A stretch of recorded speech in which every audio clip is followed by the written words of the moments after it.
Khanderao market પાસે રાધે સેલ્સમાં પોલીસે દરોડો પાડી નશો કરવા ઉપયોગમાં લેવાતા રોલિંગ પેપર, સ્મોકિંગ ફિલ્ટરના જથ્થા સાથે દુકાનદારની અટકાયત કરી.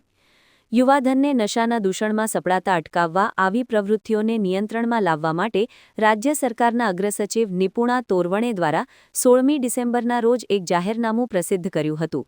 રાજ્યના પોલીસ મહાનિર્દેશકના આદેશથી રાજ્યવ્યાપી દરોડા પાડવાનું શરૂ કરાયું હતું, જે અંતર્ગત વડોદરામાં નવાપુરા પોલીસ મથકના પીઆઈ એમએસ અસારીની ટીમ સાંજના માર્કેટ 4 રસ્તા પાસેથી પેટ્રોલિંગમાં પસાર થઈ રહી હતી ત્યારે ચોક્કસ માહિતીના આધારે વેરાઈ માતાના ખાંચામાં રાધે સેલ્સ નામની દુકાનમાં દરોડો પાડવામાં આવ્યો હતો.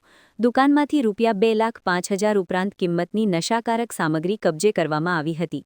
જાહેરનામાના ભંગ બદલ દુકાનદાર ગિરીશ દયાળભાઈ ભરવાણીની ધરપકડ કરવામાં આવી હતી. આ દુકાનદાર છેલ્લા 5 મહિનાથી આ મટીરીયલનો હોલસેલમાં ધંધો કરતો હતો અને મહારાષ્ટ્રથી આ સામગ્રી લાવતો હોવાની કબૂલાત કરી હતી. પોલીસે આ મામલે કાયદેસર કાર્યવાહી સાથે વધુ તપાસ હાથ ધરી છે.